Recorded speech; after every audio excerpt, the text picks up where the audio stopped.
the power of positive thinking. In the journey of life, there's one superpower that can light up even the darkest of days. It's called positive thinking.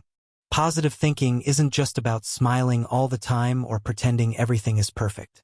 It's about training your mind to focus on the good, even when things get tough.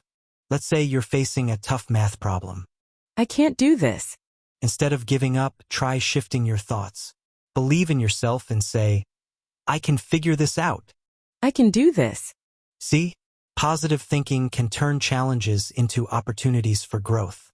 When you approach tasks with a positive mindset, you're more open to new ideas and collaboration. What if we try this? That sounds great. Let's give it a shot. Together, you can achieve amazing things. Positive thinking can also help you overcome fear and anxiety. What if I mess up? Instead of focusing on what could go wrong, visualize success and believe in yourself. I've got this.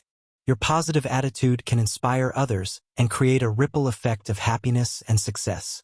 So, remember, the power of positive thinking is within you. Embrace it, believe in yourself, and watch as you light up the world with your positivity.